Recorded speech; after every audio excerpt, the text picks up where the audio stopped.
A focus on defense must include efforts to prevent escalation of conflict and arms racing in outer space. Here's why. First, the outer space environment is unique. Although increasingly referred to as a warfighting domain like any other, outer space is fundamentally different from terrestrial domains. There is no distinct military zone or battlefield in outer space. It is a shared environment used by military, commercial, and civilian entities from all around the world. War in space would have catastrophic ripple effects on all of these users, potentially disrupting the interconnected systems that underpin daily life around the world. Such conflict risks long-lasting contamination of an already fragile outer space environment. Objects in space move at incredible speeds, meaning that debris from kinetic impacts spread through the orbital environment, posing threats for generations. When considering defense in this environment, space itself is often not the best vantage point for thinking about either offensive or defensive capabilities. Instead, the answers are often to be found through responses on the ground and other domains. Second, the operating environment in outer space is the greatest source of insecurity. This environment is far away from Earth, which makes the ability to detect and identify harmful capabilities or activities and to differentiate them from the effects of natural hazards, such as debris and space weather. This issue is exacerbated by a lack of political transparency and the dual-use nature of space technology, which can serve both benign and harmful purposes. The integration of commercial activities further blurs the lines. From a defense perspective, these sources of uncertainty increase the risk of misperception and unintended conflict. Investment in capabilities for detection, resiliency, and redundancy through collaboration with allies is important, but so too is awareness that such efforts often inspire adversaries to develop countermeasures, potentially accelerating arms racing dynamics. It is thus imperative that they be developed alongside efforts to contribute greater collective clarity and stability in the space environment. Finally, good defense requires good governance. Militarized and inflammatory responses to perceived threats are propelling an arms race and risk geopolitical confrontation. Canada must resist such trends. Defense in outer space should not rely on tit-for-tat reactions to perceived insecurities or possible weapon systems. Canada has a long-standing commitment to the international goal of preventing an arms race in outer space, or PAROS. Recently, this commitment has been supported through efforts to develop norms of responsible behavior as a means of mitigating the current environment of insecurity and mistrust. But the development of norms requires countries to lead by example to demonstrate the principles, values, and behaviors that we promote. This includes upholding key tenets of the Outer Space Treaty, such as the non-contamination of the space environment and maintaining its peaceful nature. Defense activities are a key part of this effort. Avoiding armed conflict is essential to protect the environment, to safeguard civilians, and to ensure that outer space remains a domain of peaceful cooperation. By focusing on good governance, international collaboration, and multi-domain responses, Canada can help foster a secure and sustainable future in space. Thank you. Dr. Ferguson, Dr. West. Dr. Ferguson, 5 minutes, please. Good morning. A 1998 U.S. war game was stopped when the Red Team, Russia, facing catastrophic defeat, launched a coordinated nuclear strike against space assets. Space, for all intents and purposes, was functionally destroyed. As a result, the U.S. Blue Team military forces dependent upon space ground to a halt. It was also further estimated that the attack would have resulted in an estimated 20-year global recession. The results would subsequently inform the congressionally mandated Commission on Space, the Rumsfeld Report, which warned of a future Pearl Harbor in space. The probability of such an attack is relatively low, even in the case of a major war between the great powers as space-dependent states. Even so, the likelihood that limited strikes against space assets, whether in an attempt to disrupt or degrade electronic signals or to physically strike satellites, is relatively high. At the same time, the ability to defend space-based capabilities for national defense and economic reasons is extremely difficult but essential. In no particular order, there are numerous answers and options available for the defense of access to space. The first, ironically, is not to defend per se, but to deter, which in turn can be assessed in two basic forms. One is existential in nature. Assuming that all states to a conflict are dependent upon space capabilities, all will be deterred from striking space capabilities. Common interests here set the foundation for an expansion of the existing space legal regime centered on the Outer Space Treaty. Problematic, however, is the fear of defection and cheating. This fear underpins the other deterrence option, which implicitly coexists with the first. This is the threat to retaliate against an adversary who attacks our space capabilities, either by explicitly threatening their own space capabilities or other high-value assets. Even with these in place, a state has incentives to develop capabilities as insurance against deterrence failure. Among these are redundancy and reconstitution. The former entails non-space backup system capable of mitigating against the loss of space capabilities. The latter is the possession of a strategic reserve of space capabilities, satellites that can be rapidly launched to replace lost capabilities. With regard to satellite on-orbit measures, the first step is space domain awareness. Here, the problem is not knowing what is on orbit per se, but what the purpose is. Civil and commercial space capabilities are relatively easy to discern, as well as many military dedicated satellites.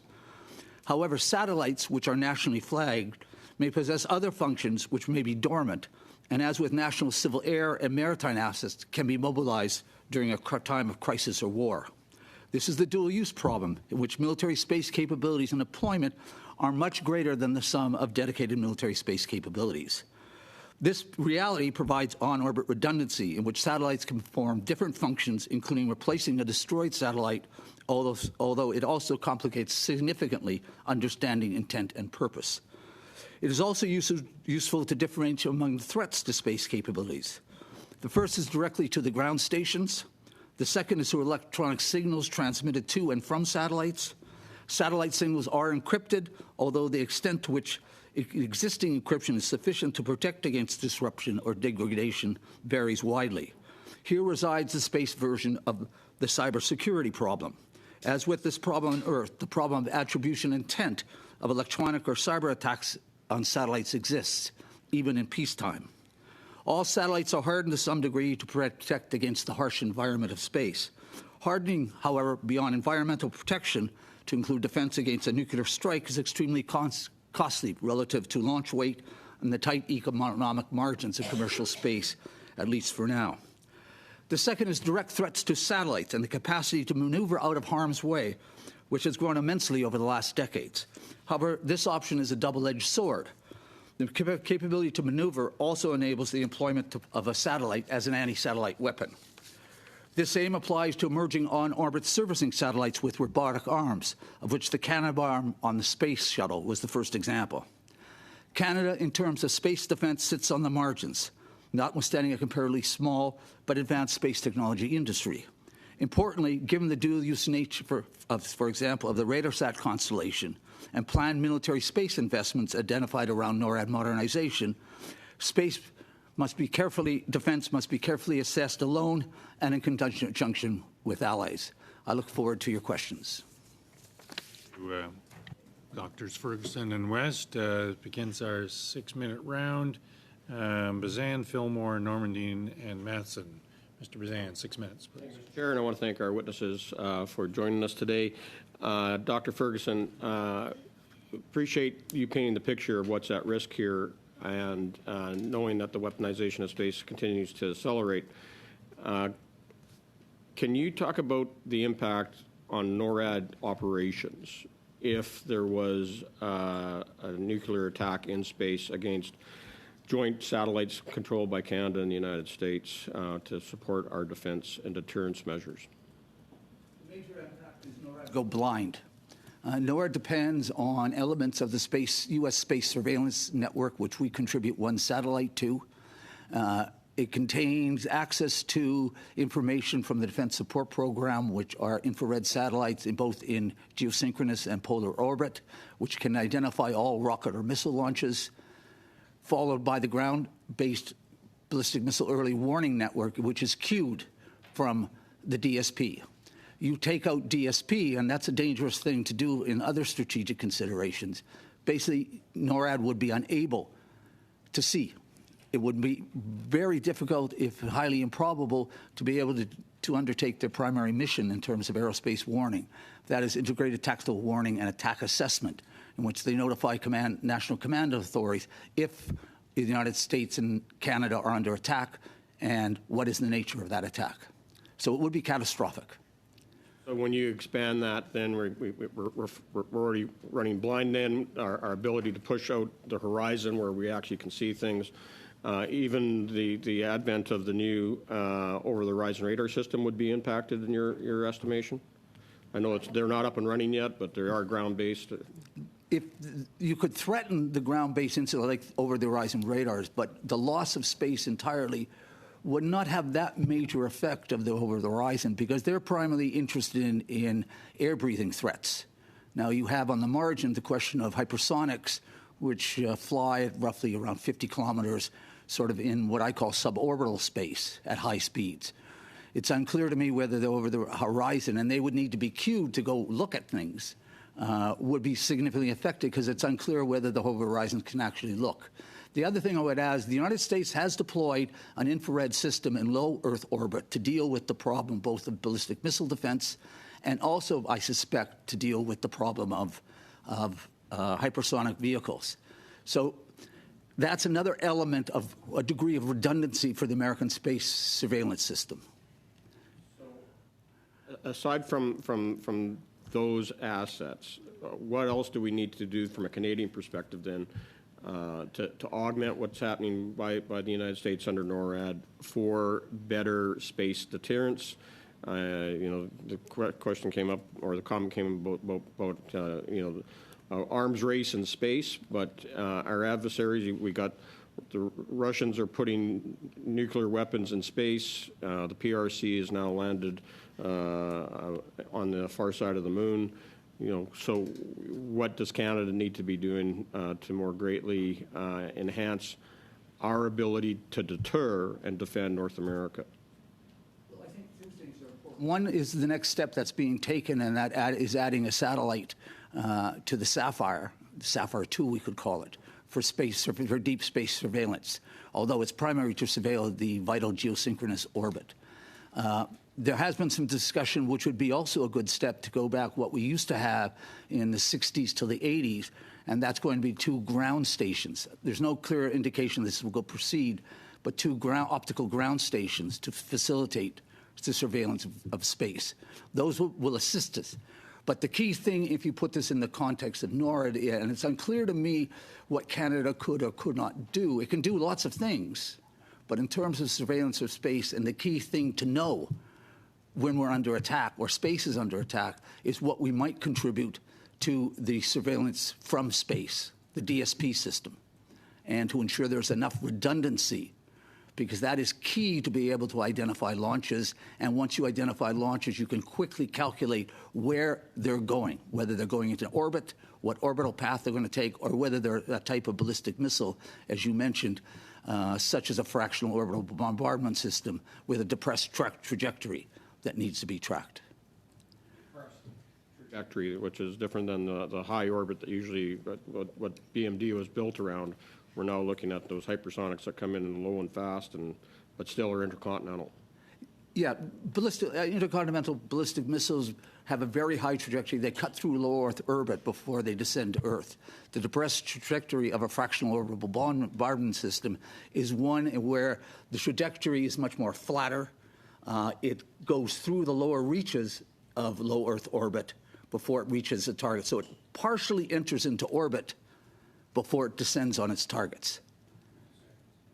So when we are looking at the Canadian, through everything through a Canadian lens, and we have Space Command under CAF, what type of investments do you recommend the Canadian Armed Forces should be making in our Space Command? Well, the investments, they are the planned investments announced both in 2022 and then reiterated in the Defense Policy Update are a good step forward for a major contribution, particularly the Defense Enhanced Surveillance from Space program, which will be a radar sat, but a military dedicated radar sat capability, which provide value both for the defense of North America, but also has global value because of the nature of orbital paths. So it's not that I think we can do much more than has already been planned. It's more, my concern is more that we will actually do it and the commitments we make to allies about this. Thank you, Mr. Bazan. Mr. Fillmore, 6 minutes, please. Thank you, Mr. Chair, and many thanks to today's witnesses. Wonderful to see you both here. I'd like to direct my questions to Ms. West of Project Plowshares. Ms. West, we understand the mission of Project Plowshares. You're interested in researching peace and how to maintain it. I wonder if in your research on space and space defense, you are working with, and if so, how do you work with other NGOs and United Nations bodies that are focused on space security and defense? Yeah, wonderful question. Thank you, Mr. Fillmore. I do work extensively with other NGOs, as well as the Canadian Department of National Defense, where I've done research on how we can contribute to the development of norms of responsible behavior, as well as future arms control mechanisms and diplomatic initiatives, which is a whole of government effort. I work with Secure World Foundation extensively on joint projects mostly related to norms and prevention of an arms race in outer space. I have participated extensively at the open-ended working group on the development of norms of responsible behaviors at the United Nations. And I've also spoken informally, because that's all Russia allowed, to the group of governmental experts focused on new legal arrangements, with my remarks have been focused on the development of transparency and communications measures that can help advance some of these efforts at sort of new rules and I think demystifying some of what's happening in orbit. And I've also been involved in the Committee on the Peaceful Uses of Outer Space with sponsorship from the Canadian government to present the work that we have done over the years related to space security, how we know if space is secure and insecure, with security meaning both sustainability of the environment, safety of operations, as well as the security of assets in space and on the ground.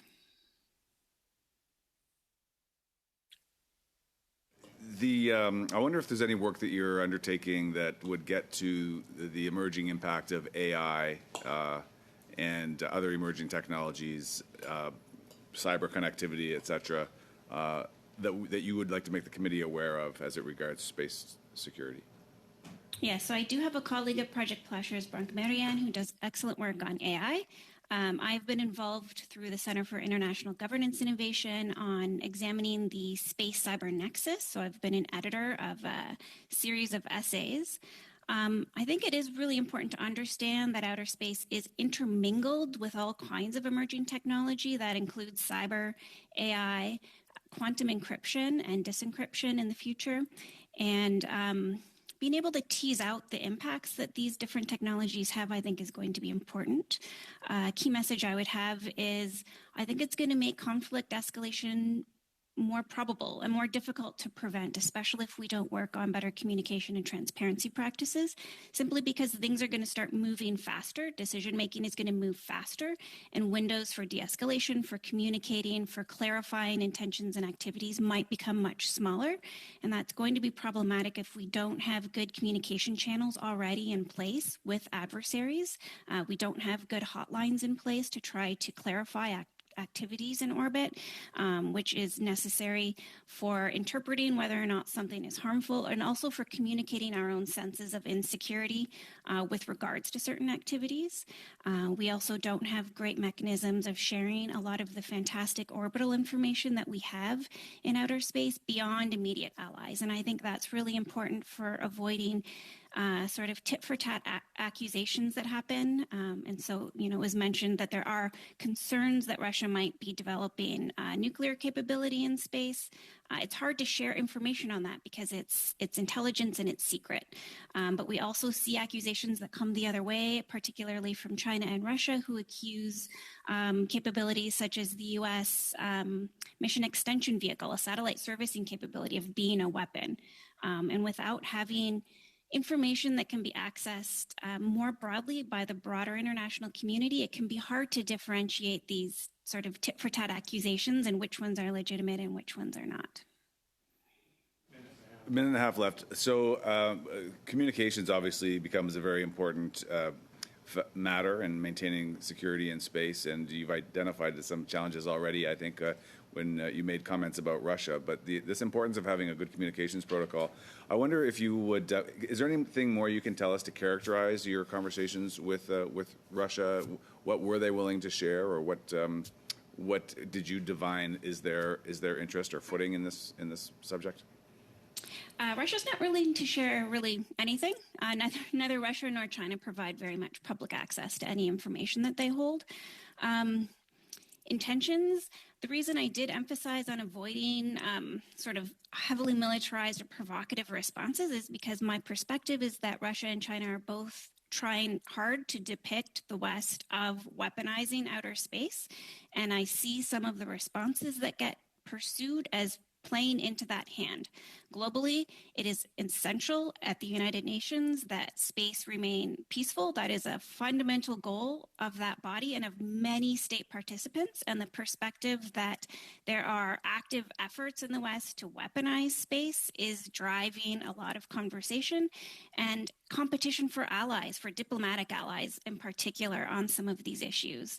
So my perspective is, it's not clear what states are doing. It's clear that a lot of capabilities are being developed and technologies are being tested. It is not at all clear what the intentions are behind them, which will actually be developed, deployed, and put into orbit, if any.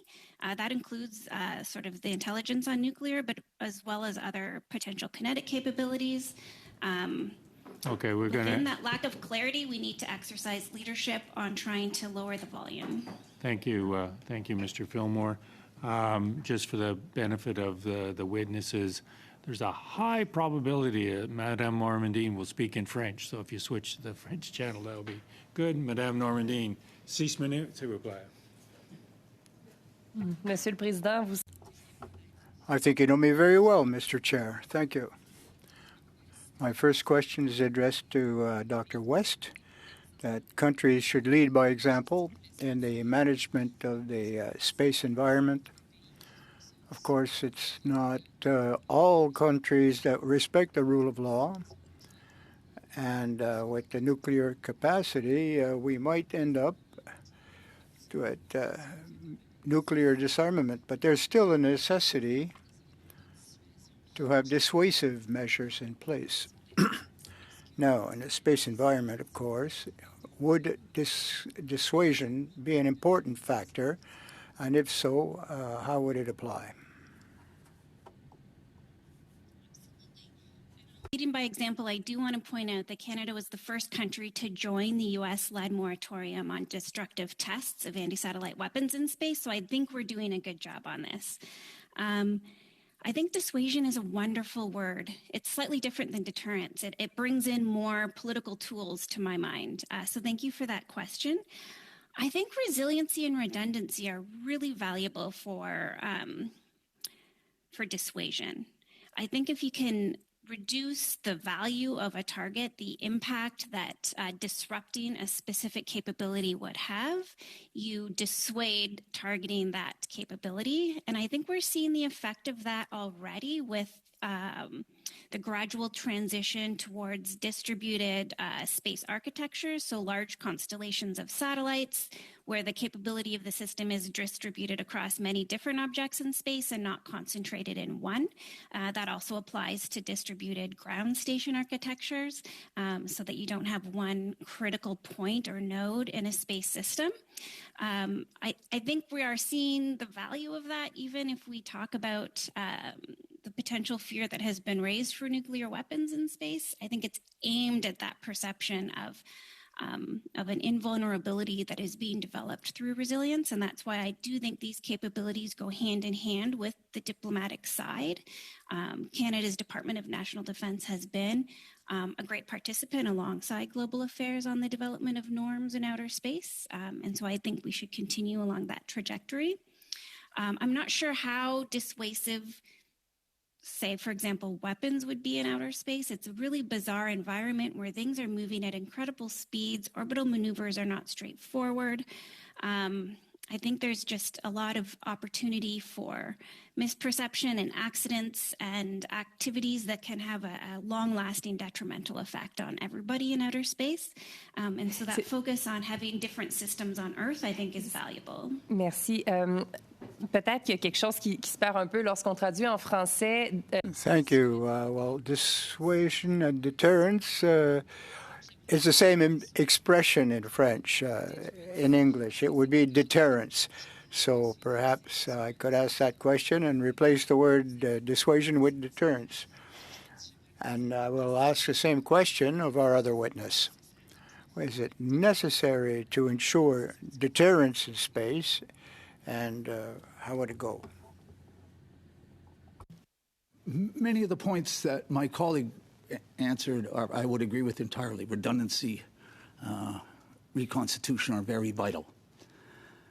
But the key thing to me about deterrence is the issue of the threat that the West, the United States, is going to make. And let's be blunt about it. This is about the United States. It's not about Canada. Yes, we signed on the moratorium, but of course it was cost-free because we weren't going to do that anyways. It was virtue signaling by the government. The key thing is on what conditions and how do you threaten your adversary to change their calculations.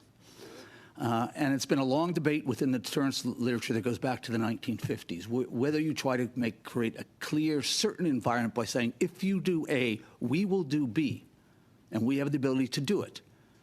Hence, our adversary knows exactly what's going to happen. Others say, no, it's better to leave it as uncertain, vague is the way you need to deal with this. So it will affect the calculations of our adversary differently. The problem is, and particularly when we get away from the physical side, and it's interesting when we talk about the physical destruction or orbit destruction of satellites, we talk about killing them with anti-satellite weapons. When the real bigger threat, and that's still a major threat, the real bigger threat is the signals themselves. How do you protect them? And when there are circumstances, what do you threaten to deter adversaries from going after them? Degrading the signals, capturing the satellite through cyber attack, all those types of things. That's extremely difficult because no government has made it clear under what circumstances with satellites nationally flagged and particularly dedicated military satellites, under what circumstances would this be considered an act of war? And that's in a very gray zone. And I think for a credible deterrence on the part of the West, the United States, they need to come to some clear understanding and ability to communicate, at least tacitly, with the Chinese, the Russians, and as well, and we're not trying to deter India, but India has to be brought into this equation because they are a major space player. So that's the way I think we need to strengthen our deterrent capability. We already have the intercept capabilities. Those already exist. Even though we talk about weaponizing on orbit, they all exist. Missile defense capabilities, ICBMs, SLBMs can all strike at space assets. They just have to be programmed differently. Madison, 6 minutes. Thank you, Mr. Chair. Ms. West, I'm interested to sort of continue this on, and I really appreciate you coming to this committee to talk to us about the importance of that diplomatic work that's necessary. It was just stated about by the other witness, and I certainly appreciate that perspective, but how do you threaten your adversary to deter their actions? Now, this is something that the world has seen time and time again. So I'd like your perspective in terms of, it seems to me that we keep on doing the same old thing over and over again, and it just continues to get us into a bigger and bigger mess. Could I have your perspective on that, or where you see a balance at all on that threatening of adversaries as opposed to those open communications that you were talking about? I agree. It tends to lead to a bigger and bigger mess down the line because states respond in turn, and so you have an escalation of threat. Deterrence is hard in space. NATO is currently undergoing, I believe under Canadian leadership, a study of defense in outer space. My input to that process is that it's not working very well, precisely because of a lot of the factors that Dr. Ferguson raised, which is that we're not just talking about one kind of action that you're trying to deter in outer space. There are many different ways of interfering with space systems. They can target satellites, they can target the communication links, or they can target ground stations as well and the computer systems. And so trying to deter everything is difficult. I think we need to be very careful about what the priorities are for deterrence, focusing on command and control of military capabilities, nuclear systems, kinetic attacks, which lead to long-lasting environmental devastation, which is in no one's interest. And we also have to think about, I think, not just the threat side of that right now. I appreciate that Dr. Ferguson raised those two approaches, very specific or very vague. Right now, it's leaning towards the very vague. We will respond in any domain and in any time of our choosing. And so it's not clear what's going to happen if something happens to a capability in outer space. I will note, however, that the United States and Russia have both linked interference with certain critical space systems to extended nuclear deterrence. So they have raised the prospect that they would respond with nuclear weapons. I think that's dangerous, and it points to the risk of escalation in outer space that can escalate way beyond the space environment back down to Earth and all the way to nuclear weapons. I do think trying to become less vulnerable. Invulnerability is not possible, but reducing vulnerabilities through having redundant capabilities on Earth and in space. That can include having interoperability with allies. If systems go down, you can use something else. Architectures in space that are distributed and difficult to disrupt. I think those are absolutely essential, not only because they can withstand some of the escalatory challenges that can come with deterrence, but they also help provide protection against the natural threats in the space environment, which are also significant. We had wonderful solar storms. I'm hoping some of you saw the northern lights or the auroras from that storm, but there were effects on GPS. I think that they're coming again, right? They are, and they have an impact on the space systems and on Earth. And so investment in this kind of resilient physical capabilities can also aid with protection against those natural threats that we face. So the sharing of those technologies would be such an incredible signal in terms of that open communication and peace building. Yes, and I think we are doing a good job on a lot of this. I don't have a lot of qualms about Canada in space. I know probably there's a desire for more funding, more capability, and actually doing what we've committed to do, but I think Canada has been doing quite well with what we have and with our priorities. I wanted to shift a little bit. We've talked a lot about in this committee the privatization of space. I have a significant, and I know that many have a significant concern in terms of, as an example, Elon Musk already being one of the largest single satellite constellation companies that is now signing really significant contracts with the Americans. In terms of what we had seen in his role in terms of Russia and Ukraine in that regard. What does that say in terms of that monopolization of and that privatization of space? What are the concerns that Canada needs to have in terms of our own autonomy and national security when we're talking about that privatization? Yeah, I think having a single provider be so essential to a military capability or a national capability is not an example of having redundant and resilient systems. I think Canada is addressing this in part. We have good manufacturing. We have our own dedicated communications and Earth observation systems here. We're developing a dedicated launch capability here. And so I think that there is an emergence of existing capabilities. I think one challenge with the commercialization of space, the reliance increasingly on commercial actors for military capabilities, is that can put civilian users at risk. So not differentiating between civilian and commercial versus military systems mean that if there's conflict, they're all mixed up and they can be targeted. And we have seen this in the context of Ukraine, where commercial capabilities that are involved in the conflict are themselves targets of particularly jamming and cyber interference.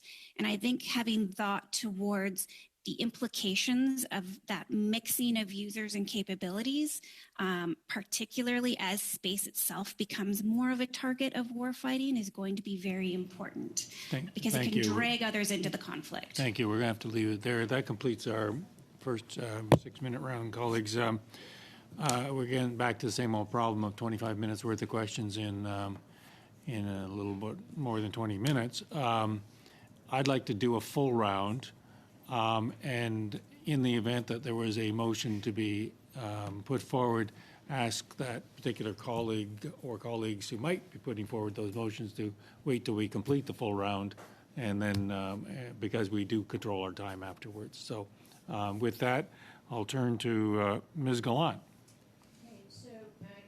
Companies now have satellites that detect electronic signals emitted by ships that have their transponders turned off, GPS jammers, etc. How do you see the defense relationships changing between commercially acquired military intelligence and the military themselves? Mm-hmm.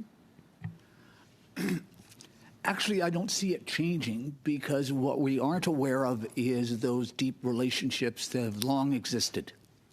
To give you an example, during the 1991 Gulf War, which is considered the first space war, 80 to 85% of the space capabilities came from the commercial sector. In addition, at the time, the United States went out to all the commercial surveillance from space companies and bought up all their data so the Iraqis couldn't get it. Elon Musk is in the news, but again, what we don't know, because it's highly classified, is that because space assets, satellites, are nationally flagged under the Registration Convention of the Outer Space Treaty, or add-on to the Outer Space Treaty, like defense export controls, the government places certain restrictions on these states. And because defense and the state is a significant user, a commercial client, if you will, they have significant leverage over what commercial satellites are able to do and are not able to do. And in most cases, who they are able to sell to and who, under export control regulations, they will not be allowed to sell to or access.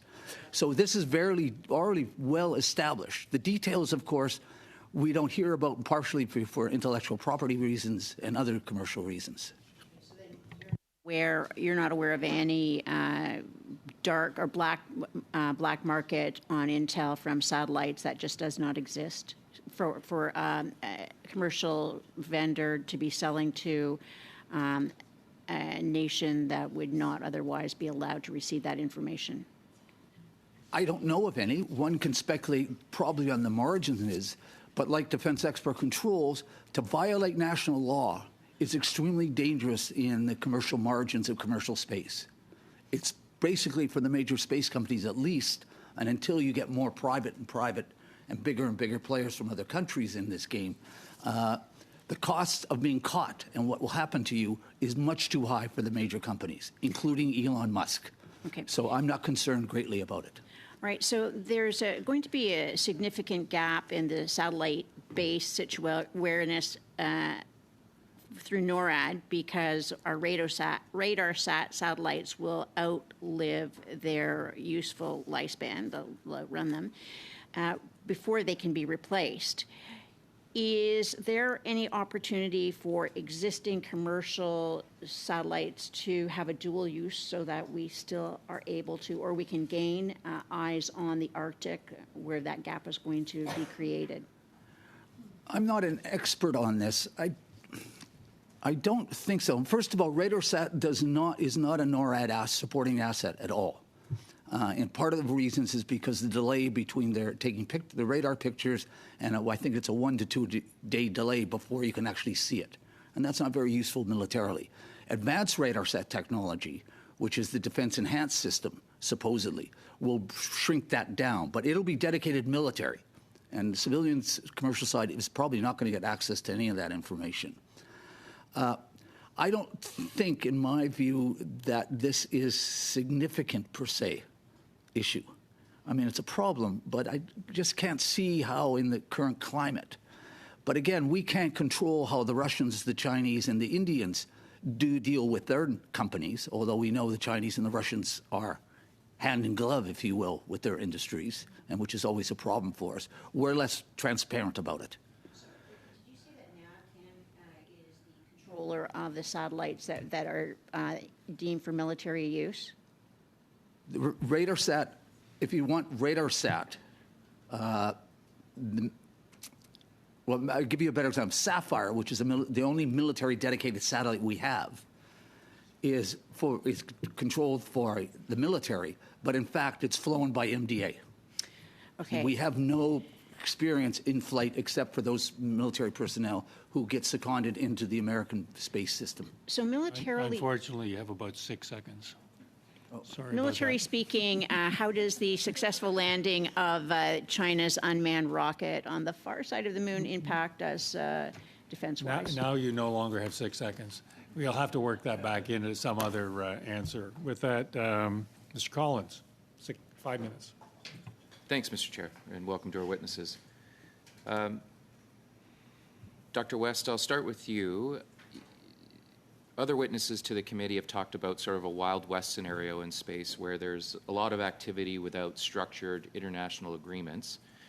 You talked about pursuing the development of norms, and Dr. Ferguson just talked about the relationship between China, Russia, and India, and you referenced that Russia doesn't share a lot of information publicly. So can I get that, what's in your mind as it relates to a blueprint for developing those norms when we have these fractured relationships and communication channels with, specifically with Russia, China, and India? Yeah, I disagree that outer space is a Wild West. I think it's a kind of one of those throwaway lines that that people use to indicate that we have a lot of work to do on governance, but we do have treaties in place, we do have rules in place, and we have core principles. And I think those are fundamental to build on. How to build the norms of responsible behavior is challenging. Diplomatically, there's a significant rift within the United Nations, not just on this issue, but on almost all issues. And so we're in a moment where you continue to put the ground pieces in place, the building blocks. So holding the discussions, talking about what the priorities are, what the perceived threats are is very important. So there's a lot of work happening at the United Nations that is fundamental to this effort, even if we don't have a formal agreement in place within the next year or so. It's shaping how countries think about outer space. I think, though, what's really important for norms is fundamentally they're about what we do, not what we put on paper. And so that's why, I don't see it as nothing, for example, that Canada immediately joined the anti-satellite moratorium, even though we might not have an intention to conduct such activities, because norms require walking the walk and talking the talk.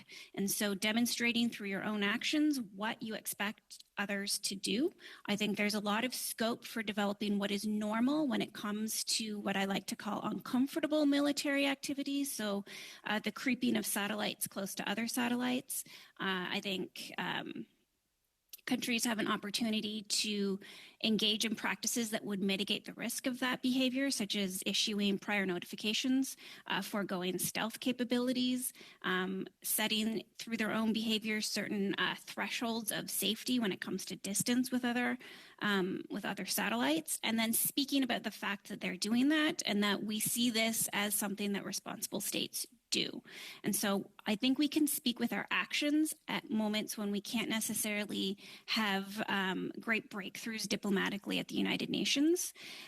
Fundamentally, though, it's important to constantly reinforce the Outer Space Treaty. It is not outdated. It is more relevant than ever. It is a collection of high-level principles that includes not putting nuclear weapons in outer space. This is why so many meetings and discussions are happening both formally and behind the scenes right now related to potential nuclear threats in space, because diplomacy is the only way that that is going to be prevented and dealt with. There is nothing you can do to defeat a nuclear weapon in space and to protect yourself in outer space. It's a space killer. And so reinforcing key principles is absolutely important. And that's happening not just at the UN, but also bilaterally with a lot of states. The United States is engaging heavily with India and China in particular to lean on Russia on some of these fears. So I would reiterate, doing what you want other states to do and making clear that that's what you're doing and why you're doing it, while continuing to engage and put the building blocks of future agreements in place at the United Nations so that when the political opportunity arises, those can move forward. Thanks, Dr. West. Dr. Ferguson, I'll ask you the same. Even with those structured agreements, you referenced in your opening the cheating that occurs in outer space. Can you comment on the same? Yeah, I mean, I agree with a lot of what Dr. West has said, but there's a real problem. If wishes were horses, peasants would ride. There's an old saying my wife always uses. if you go back to the origins of the Outer Space Treaty, that was a bilateral deal that ended up in the UN, and everyone happily signed on when only the United States and the Soviet Union really were actors in space.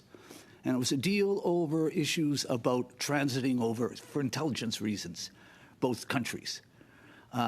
So the lesson of all that, and the lesson of these arms control agreements, the 2002 notification agreement between the United States and Russia, which is basically defunct now, is that unless you have the great powers on board, you're going nowhere.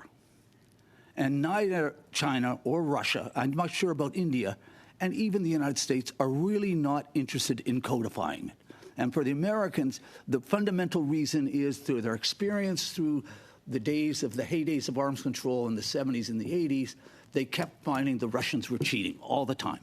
They have no reliance, and the fear the Americans have is the United States, despite what many people think, is a country guided by the rule of law. And they fear if we have international regulations, deep regulations, we will be handcuffed. Our adversaries will not be handcuffed. Thank you. Thank you. But if I could quickly add one thing, but don't misunderstand that there are probably a series of tacit agreements between the major space players on go and no-go behavior and zones. Okay. Thank you, Mr. Collins. Madame Normandin, 2.5 minutes. Merci beaucoup. Une question pour Dr. Ferguson. The question would be to Dr. Ferguson. You were with Global Affairs Institute. You produced a podcast and the U.S. Space Agency, and I don't know who, but it might have been yourself, and I'm going to try to quote it as best I can. This is with space technology, and we know what's going on in space. Massive commercial investments, smaller and smaller satellites, more junk in space. A lot of issues will have to play out, and one of the issues here on the space question, we're not fully in full alignment with the Americans at all. I'd like to hear you on the creation of the National Space Council. Do you think this is going to get us more in alignment with the United States? Is there greater divergence on the military side or the commercial side? Could you expand on that, please? That's a really important question, and it's a really good question. I think I said those things, but I don't remember. I'm getting old. Our commercial entities, our aerospace industry, our space industry is closely aligned with the United States. It survives because of its access to the American space industry and the close links between the companies and the integration of those economies. It's a simple reality. The government, however, is not very closely allied with the U.S. on the issues of space. And there's been numerous examples, and my colleague sort of hinted at, raised it. If you have Canada leading a NATO study on the defense of space, you've got a problem, because the key actor here is the United States. And they see things much differently than we do about space. So our space strategy, and it would certainly be nice if Canada had a space policy, a space strategy, and a real coherent approach to space, which we do not have. We never had. The real key thing here, in my view, is that Canadian strategy is we will do little bilateral things with elements of U.S. Space Command right now, the Space Force and Space Command, as we've always done, to keep us insulated from those other bigger issues which the Americans are talking about. I'll give you an example. There's a large faction in the United States who says the Outer Space Treaty is problematic because it doesn't define what an orbit is. We don't even know, there's no legal definition of where space starts, and that's fine with them. It gives them leeway to do what they want. So the danger of what you're talking about is that we have a tendency, because of how would I call it, a knee-jerk response from Canada about our relationship with the United States, to try to always show while we're cooperating to be at arm's length distance, particularly for domestic and international political reasons. Thank you, Ms. Normandin. Ms. Matson, 2.5 minutes. Thank you. In furthering, again, that conversation in terms of the idea that the nuclear path, no one wins. No one wins that. It's a complete obliteration. I often think that ultimately there is only one winner in this, and that is those companies that built them in the first place. Ms. West, if you could comment on that. But also, I have concerns. There's been a lot of conversations about this Space Council. Is that smaller conversation far better than a NATO-led conversation, a UN-led conversation? Are there more controls in terms of that commercialization or influence of commercialization on those smaller conversations? Sure. I'll begin with the Space Council. I'm still waiting to see how it functions and what it does. And I wasn't privy to the earlier conversations. My understanding is a lot of it is really focused on having one place to have a conversation in Canada because space cuts across so many different ministerial responsibilities and departments. So I think that's valuable. I think we need that visibility and we need to think whole of government on space as this conversation is showing. Nuclear, no one wins. I would absolutely agree. I'm not sure how realistic the nuclear threat will be, if it will be one of those deterrent capabilities in the background, the way we see on Earth, but the threat's always there. But I do want to point out Canada actually has a lot of military cooperation with the United States in space. We're one of a handful of countries that is part of CSPOC, what's it called? The Combined Space Operations Center with the United States, as well as a participant in Operation Olympic Defender, which is specifically focused on this question of defense of objects and satellites in outer space. So I think maybe we've shifted over the years towards more closer military cooperation on space issues than we used to have. And again, I think being part of these conversations is important because it gives Canada a voice and leverage, and we have to exercise that voice and lead with our capabilities and our actions in multiple different forums where these conversations are happening. So I think NATO is an important place to be talking about this because of the current geopolitical climate in which we find ourselves. That grouping of states is influential. I'm not sure it matters who's leading the deterrence study. It's more of a political thing. But NATO has declared outer space a military domain, and that has raised a lot of questions. We're going to have what they mean. We're unfortunately going to have to leave the answer there. 5 minutes, some combination of Allison and Bazan. All right. Thank you very much, Mr. Chair. And Doctor, thank you very much for being here, to both our witnesses.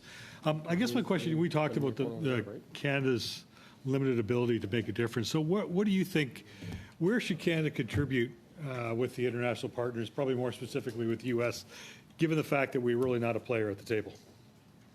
Where should we be spending our money or focus? Where will we get the biggest bang for the buck? Right now, the biggest bang for the buck will be the defense-enhanced surveillance from space RadarSat capability. If you go back 30 years, while we were developing RadarSat, the United States was investing a lot of money in trying to develop it as well.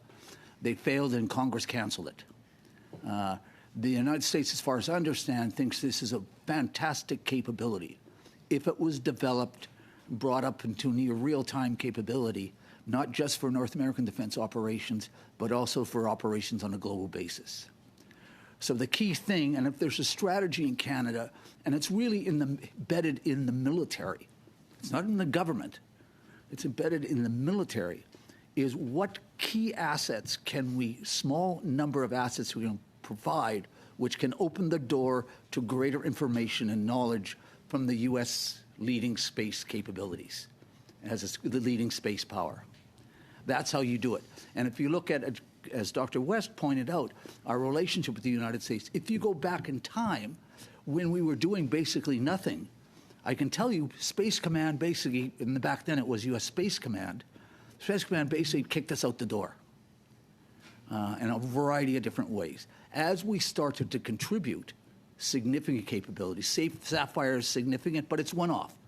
A constellation of Sapphire would be a major contribution. Those how the doors open, and that's how we get more influence, more access, instead of the U.S. filtering everything out from us. Thank you. I'm going to turn my time over to Mr. Kelly.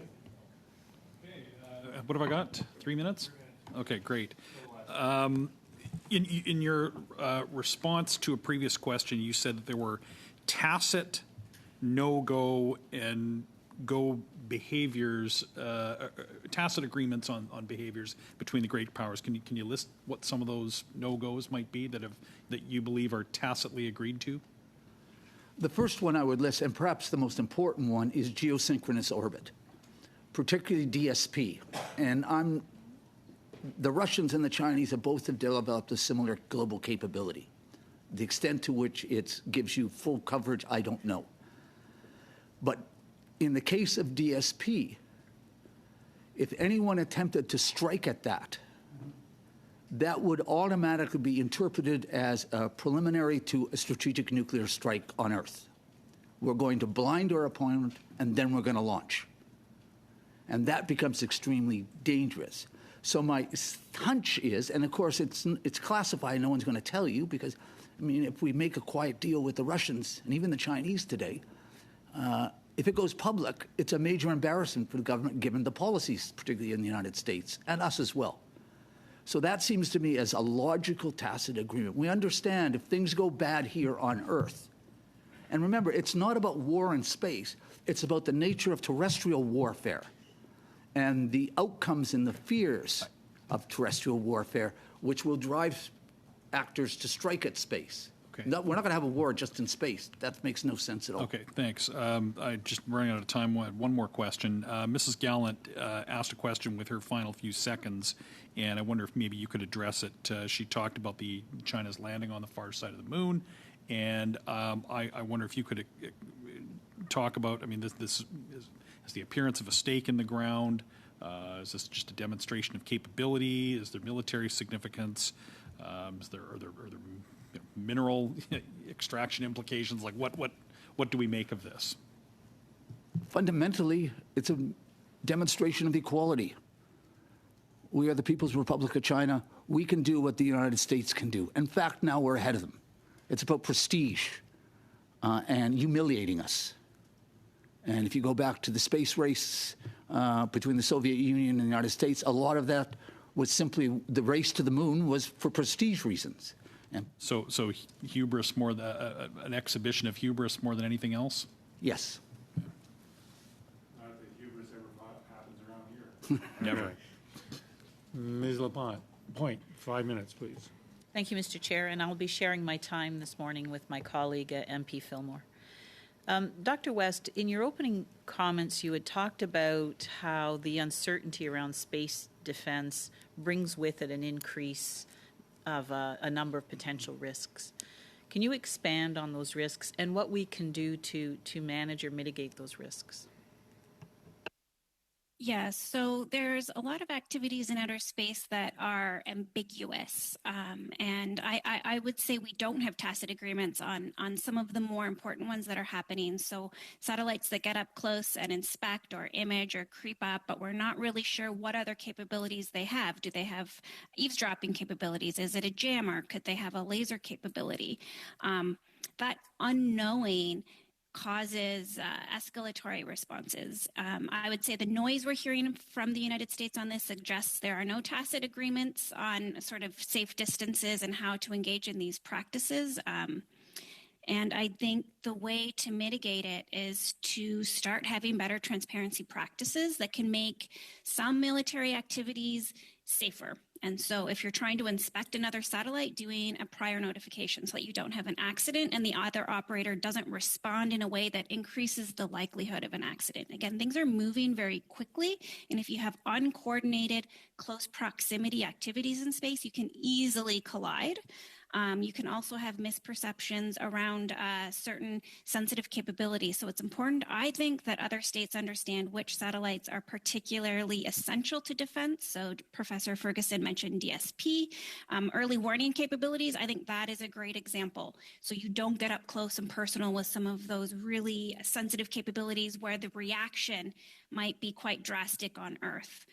There's a lot we can do. It will take time, in particular, because some of these are new capabilities. And so how they work in practice, I think, takes time to sort out. Okay, thank you. I'll stop.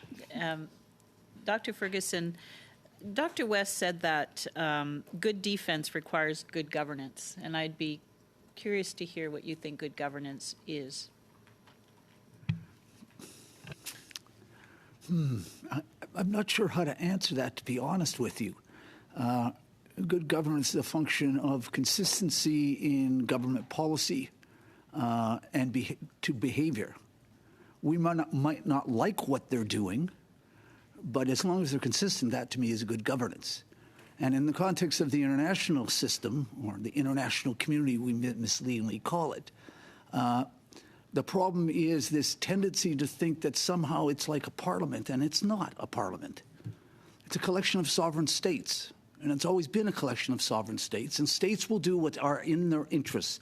They will defect when they have to. They'll adhere and use that for political reasons when they have to. So I'm not concerned about good governance, only in the sense that in Canada, in terms of space, we don't have governance, or at least we don't have good governance, and the National Council is not new. It's not going to go very far, I'm pretty sure, because it has no authority. It's simply taking the old Interdepartmental Space Committee and now giving it a label saying, look, we're doing something again. Until some meat is put on its bones to really coordinate national space policy. Thank you.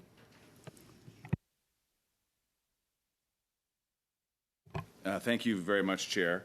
We're making excellent progress on the space study. We've heard from a number of witnesses about the importance and the timeliness of the study. So far, we've heard 16 witnesses. We've got about 20 witnesses yet to be heard. So I'd like to engage my colleagues in a discussion about adding additional meetings by moving the following motion. That given the Standing Committee on National Defense has so far heard 16 space study witnesses, with 20 witnesses yet to be heard, the committee add 2 additional meetings in accordance with the flexibility built into the original study motion. Okay, the motion is in order. It's relevant to the subject matter being discussed here today. We have essentially 2 motions here. One, Mr. Mazzan has given notice of, and he's in order, and you are in order. Yeah, he moved it. Yeah, I moved it. Yeah. So we could debate this. So, with that, I think I want to release the witnesses, if that's acceptable, and then we can proceed in order, first with Mr. Fillmore, then with Mr. Bazan. I want to thank you for your contribution. This actually has been a really interesting study, and I got a feeling that we've just scratched the surface here. But I've, in conversation with other people, offline, shall we say, there has been quite an interest in the study. So thank you, Dr. West, and thank you, Dr. Ferguson. I anticipate that we may see you both again. So with that, we'll release you as witnesses, and we'll deal with Mr. Fillmore's motion, which I say is, as I say, is in order. Mr. Fillmore, do you wish to speak to it, and do others wish to? No, I think my position is no, and I would welcome other people's feedback. Any? Madame Normandine. Oui, merci. Peut-être pour qu'on puisse savoir. Well, perhaps so we can figure out how we're going to deal with it. What does our agenda look like, if we could ask the clerk from now till the end of the session? Yes, thank you. Over the course of the next 2 meetings, we have a draft report to consider. Domestic operational deployment study. We had planned for the defense policy update, but as always, I am at the mercy of the committee, and if the committee wishes to prioritize other things, we can move things around.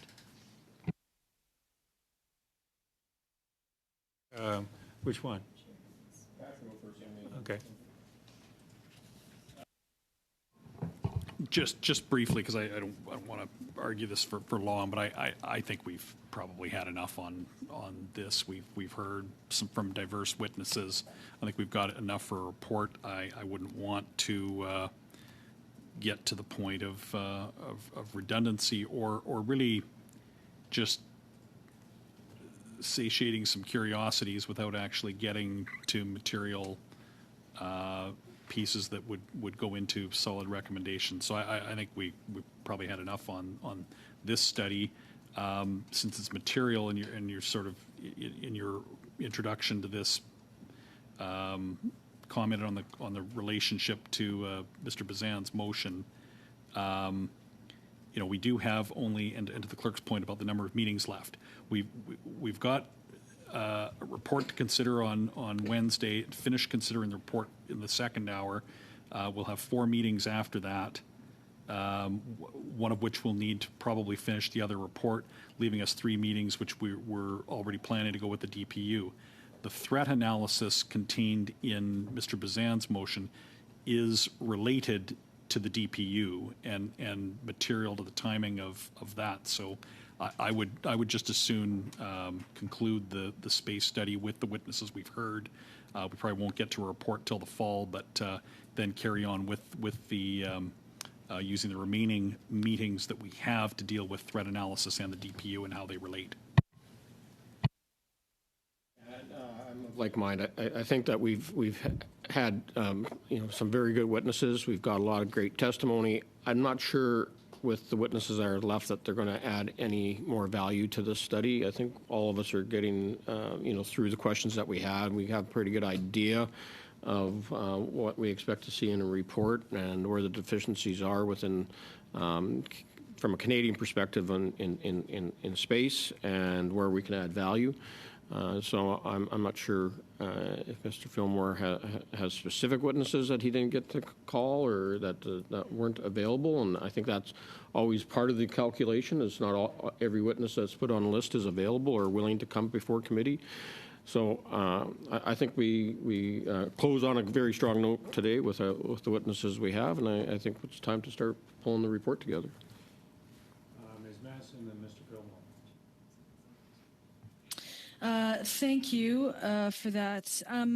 I don't have any problem actually with potentially 2 additional meetings. I am interested, obviously, with sticking to our calendar. We worked well together for subcommittee to ensure that we agreed to move forward in the way that we had planned. I also have concerns about that Mr. Kelly raised in terms of getting to the other reports and making sure that they are finished. They've been outstanding for quite some time, but I don't have any problem with the extension of those 2 meetings. I would just suggest that there's no specific timeline of ensuring that maybe they're in the fall. I would also like to have a little bit of an update because we had agreed that we would try to travel on this study to broaden our understanding of it as well. So if that travel, whenever that's happening, how that plays into those future meetings, I think that could be really quite helpful. But I think that this is a conversation that we could have those meetings in the fall and really finish off what we have already agreed to finish off as per the subcommittee's recommendations. Just for the edification of the committee, we have applied to travel on this study. We've not heard back as to whether we're going to be receiving the funds. And just for argument's sake, we can disaggregate the timing of the extension from the merits of the motion, because I don't know whether Mr. Fillmore was thinking, but certainly the chair was not thinking that we would try to get it into this remaining time frame in June. This would be pushed off to the fall sometime.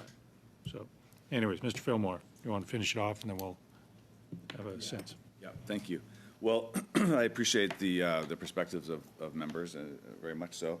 I would say that if we think back to the content of the original motion, it did talk about the importance of space for protecting Canada's national security and northern sovereignty.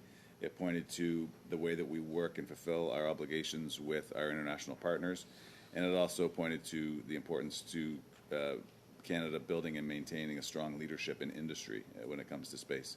Now, we've heard some perspectives on those 3 categories.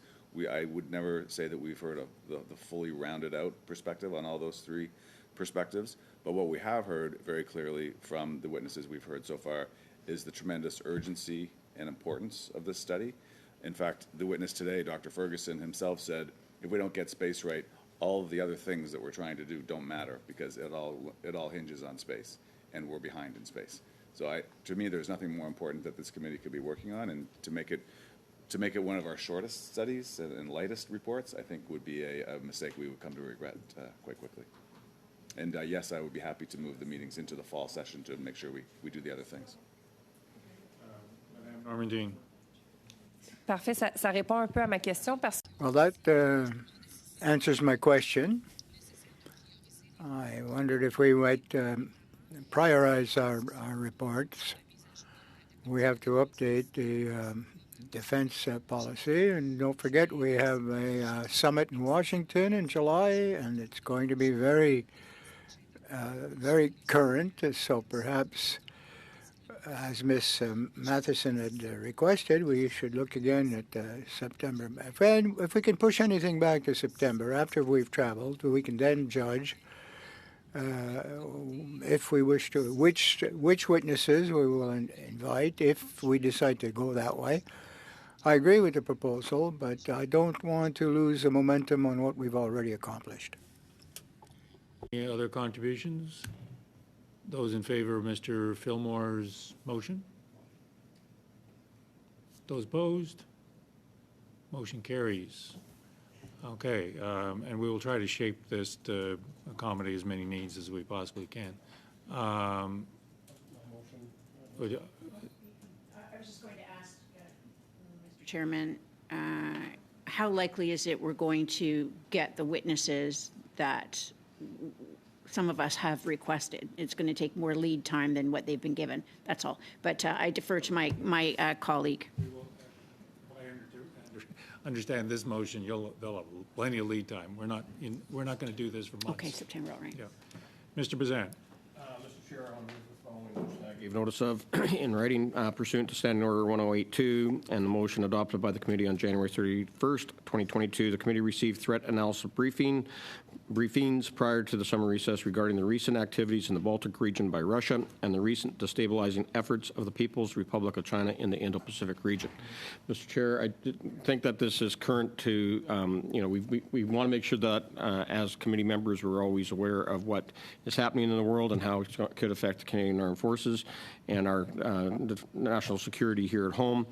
And we have been receiving the threat analysis ongoing. We're about to start the study on the defense policy update, which technically got underway when the minister briefed us on the DPU about a month ago. But I would just say that based upon Russia's activities in the last 2 weeks in the Baltic region, they removed, for those of us on committee that were last year were in Estonia and on the bridge over the Narva River that separates Russia from Estonia. All the navigation buoys that delineate the border between Russia and Estonia were removed by the Russian Coast Guard or their operatives and are disputing that line within the Narva River, which has upset, of course, the Estonians and others. And then additionally, they tabled a motion at their Foreign Affairs Committee and then took it out in the Duma in Moscow. That they were also going to redraw the borders within the Baltic Sea, which would affect navigation for Finland, Sweden, Estonia, Latvia, and others, and ultimately give them a clearer way to protect St. Petersburg as well as get greater access to Kaliningrad. So I think we should get updated on what's happening there. And then in the Indo-Pacific, we see the People's Liberation Army Navy being very aggressive within the South China Sea, especially around the East Thomas Shoal with the Philippines. They've made some advances towards some islands that are controlled by Japan in the Sea of Japan. And then, of course, after the swearing in of Taiwan's new president, Lam, they have been challenging and actually entering into the economic zone and airspace and maritime space of Taiwan in the Strait of Taiwan, as well as the rhetoric that has come out of Beijing has been so toxic and towards Taiwan. It's something that I haven't seen before. So I'm suggesting that we have those briefings and just for consideration to you, Chair, and calling witnesses for this. instead of going with departmental witnesses or witnesses from embassies to brief us on what's happening, it might be interesting to receive briefings from some of the international think tanks like the Royal United Service Institute or RAND, who have offices around the world and provide